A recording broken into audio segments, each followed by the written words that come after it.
आवाज जनता की। हमें मतलब टॉर्चर करते हुए, प्रेशराइज करते हुए, टॉर्चर करते हुए, गन पॉइंट पे धमकी देते हुए, वो लोकल म्यांमार की जो आर्मी है, पुलिस है, उन्होंने छापेमारी किया और हमें वहाँ से रेस्क्यू करके ताला तोड़ करके निकाला। जब उसने म्यांमार का बॉर्डर क्रॉस करवा दिया, हमें पता भी नहीं चला और हमें ले जाके गेस्ट हाउस में बंद कर दिया, पासपोर्ट छीन लिए। और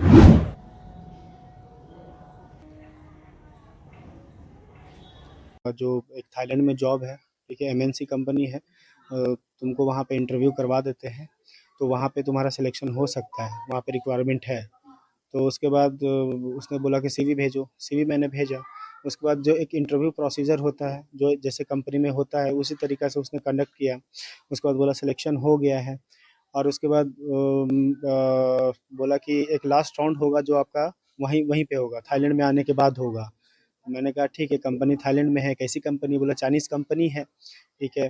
कंपनी बताया था कि केके पार्क करके है, ऐसा करके उसने, लेकिन थाईलैंड में बता रहा था। तो मैंने बोला कि ठीक है, जो लास्ट राउंड के क्या सीज़न है, ऑफ़र लेटर कैसा है? तो बोला कि ऑफ़र लेटर वहीं पे आके मिलेगा और 1 साल का वर्क परमिट मिलेगा। तो फिर उसने एक 19 तारीख का डेट कंफर्म किया, 19 अक्टूबर का। टिकट वगैरह बनवाया, जो भी है प्रोसेस। वहाँ पे हम पटना से कोलकाता, कोलकाता से बैंकॉक, फिर बैंकॉक हम लोग, मतलब मैं पहुँचा बैंकॉक वहाँ पे 12:30 बजे रात को, यानी कि 20 तारीख को। वहाँ से एक ड्राइवर पिक किया, ड्राइवर पिक करके एक 5 स्टार होटल में लेके गया, 1 दिन का होटल स्टे करवाया।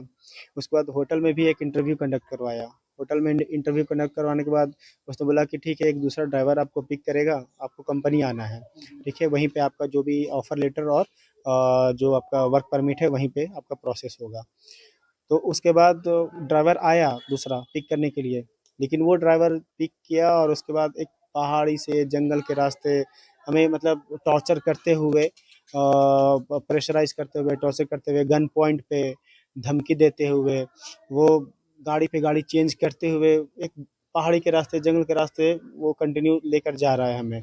उसके बाद कब उसने म्यांमार का बॉर्डर क्रॉस करवा दिया, हमें पता भी नहीं चला और हमें ले जाके गेस्ट हाउस में बंद कर दिया, पासपोर्ट छीन लिए। और उसके बाद वहाँ पे बहुत सारे लोगों को प्रताड़ित भी किया जा रहा था। जैसे हमारे साथ में मतलब मेरे साथ 3 इंडियंस और थे, जो कि होटल में ही ठहरे हुए थे। मुझे नहीं पता था कि वो लोग वो इसी का मतलब कंपनी ही जॉइन करने आए हैं। लेकिन उन लोगों को भी धोखे से ही लाया गया, जैसे मुझे धोखा से लाया गया था। ठीक है, उसने बताया नहीं कि कंपनी किधर है, क्या है, धोखा, बस धोखे पे ही सबको लाया गया है वहाँ पे। वहाँ पे गेस्ट हाउस में ले जाकर के लॉक कर दिया, बंद कर दिया, ताला लगा दिया, 3 दिन तक भूखे प्यासे, ठीक है। उसने मैंने बहुत रोया गिड़गिड़ाया भी कि मुझे घर जाना है। तो उसने बोला कि अगर घर जाना चाहते हो तो 500 यूएसडी आपको देना पड़ेगा। वहाँ का जो कोई थाई था या चाइनीज़ था, जो भी है, वो दिखने में वैसा ही लग रहा था। तो मैंने तत्काल में घर वालों को कॉन्टैक्ट किया किसी तरीके से, और बोला कि ऐसा-ऐसा बात है, मैं फँस चुका हूँ और मुझे घर आने के लिए पैसे डिमांड कर रहे हैं। तो इन लोगों ने किसी तरीके से किसी से ले करके, कर्ज़ लेकर के मुझे पैसे ट्रांसफ़र किए। वहाँ पे फ़ोन पे, गूगल पे काम भी करता है। पैसा आने के बाद मैंने एजेंट को ट्रांसफ़र किए। हम लोग ऐसे 4-5 बंदों ने ट्रांसफ़र किया था कि घर जाना है, और सबका पैसा लेकर के वो जो वहाँ का जो एजेंट है, वो रफू-चक्कर हो गया। और जो मेरा जो फ्रेंड था शुभम, मुज़फ्फरपुर के रहने वाला, वो क्या हुआ कि वो भी कॉन्टैक्ट हम मतलब हमसे हम लोग से ख़त्म कर लिया। मतलब कोई बातचीत नहीं हो पा रही है ठीक से। हम लोगों पे 3 दिन के बाद चौथा दिन क्या हुआ कि आर्मी वाली, वहाँ की जो लोकल म्यांमार की जो आर्मी है, पुलिस है, उन्होंने छापेमारी किया और हमें वहाँ से रेस्क्यू करके ताला तोड़ करके निकाला और एक रेफ्यूजी कैंप पे लेकर के गए।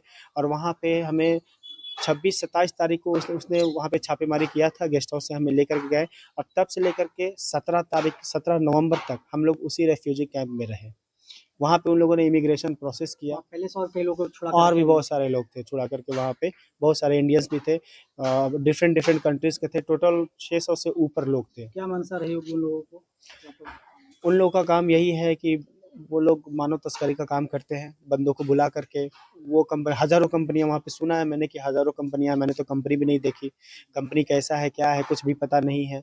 मुझे तो जाते ही प्रताड़ित किया गया है। लेकिन वहाँ पे सुना कि हज़ारों कंपनियाँ हैं, वहाँ पे सब बेच दिया जाता है। वो कंपनी में बेच दिया, वो कंपनी में बेच दिया, और एक बार बेचे मतलब बिक जाता है जब कोई भी, तो वो कभी घर वापस नहीं आ पाता है। वो मतलब उसका बॉडी भी नहीं पहुँच पाएगा, मतलब इस तरीके से है।